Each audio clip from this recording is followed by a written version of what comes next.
The Trump presidency continued this weekend when London was hit with a terrorist attack.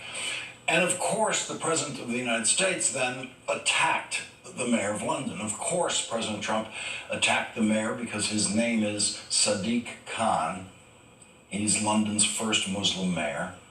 That's why. And that is something that Donald Trump just cannot bear. Here's one of the statements the mayor of London made about the attacks. Just like terrorists are constantly evolving, finding new ways to disrupt us, harm us, attack us, the police and experts and all of us are finding new ways to keep us safe. Londoners will see an increased police presence today and over the course of the next few days. No reason to be alarmed.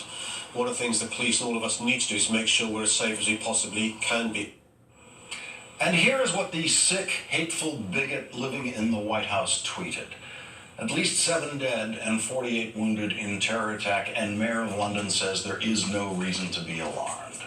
Some of the deplorable liars who work for the president were challenged today by at the White House press briefing by reporters pointing out that the president directly misrepresented what the Mayor of London said.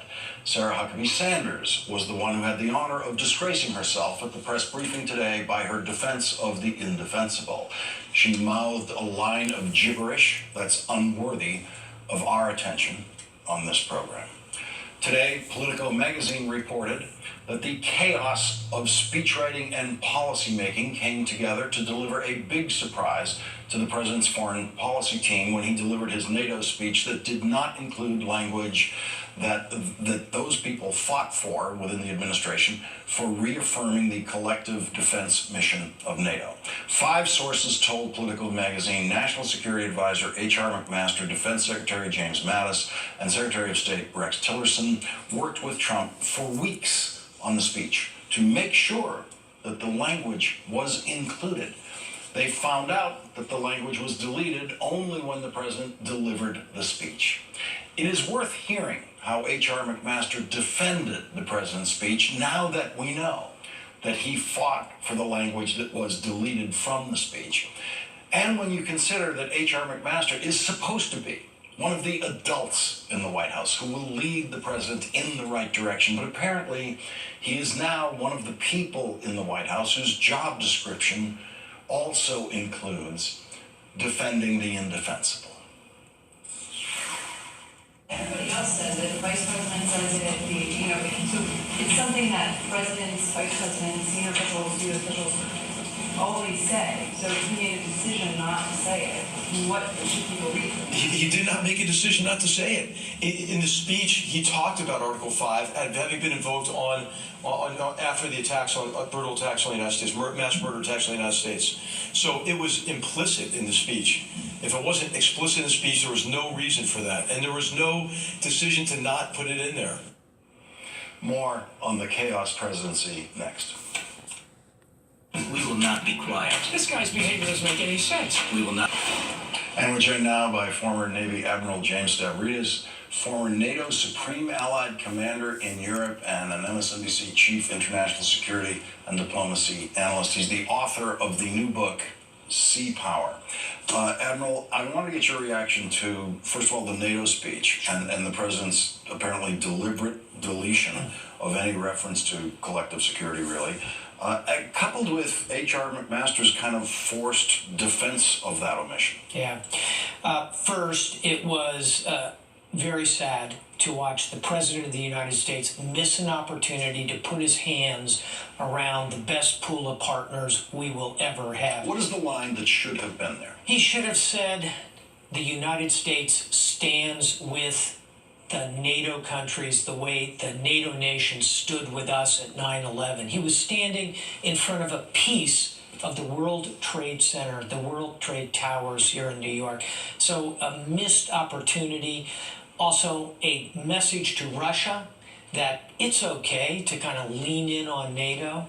And thirdly, Lawrence, a very sad misunderstanding of what our European allies are looking for. It was a miss and a big miss. Let's listen to what H.R. Mcmaster actually said about this. I think it's extraordinary that there would be an expectation that the president would have to say explicitly that he supports Article 5. Of course he does. The United States is a signatory to the treaty and is a member of the alliance. Your reaction to that? I can only shake my head.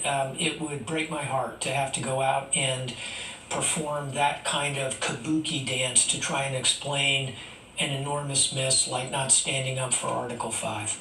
But at least he's standing there saying, so the NATO allies can hear, the United States is a signatory to the treaty and a member of the alliance. Of course, we support that. He gets those words on the record at least.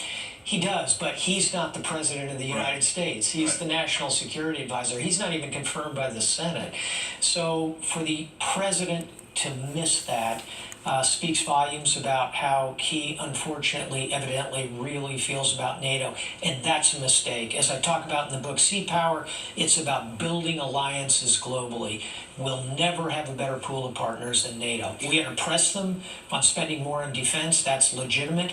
But we got to keep them on side. With your experience in the European community, that I imagine that there is a reaction to the president's attack on the mayor of London that extends far beyond the United Kingdom. Indeed there is. To take someone like the mayor of London, who we absolutely need as a conduit to speak to these disenfranchised communities in Europe, and to denigrate him and to twist his words is the worst possible thing the president can do at a moment of extreme stress on our greatest ally in Europe. Again, another miss. And others are out there thinking, okay, when the day comes and I'm trying to, reassure my local population after a terrorist attack about how to go about their lives, the president of the United States is going to be there ready to attack me on Twitter. Exactly. And by the way, as we used to say in the Soviet Union, it's no coincidence, comrade, that immediately after this occurs, and in the wake of it, we see Angela Merkel, the leader and the most principled leader in the free world today, saying, well, perhaps it's time for Europe to stand on our own. And who comes to visit? President Xi of China. We are creating an enormous geopolitical opening for China that will play badly for the United States in this 21st century. Admiral, I would like to shake your hand tonight, but I have a cold. You don't want to shake my hand. Fist bump. That's good enough. Thank you very much for joining us. Really appreciate it. Coming up, the lesson that President Trump needed to learn from Richard Nixon.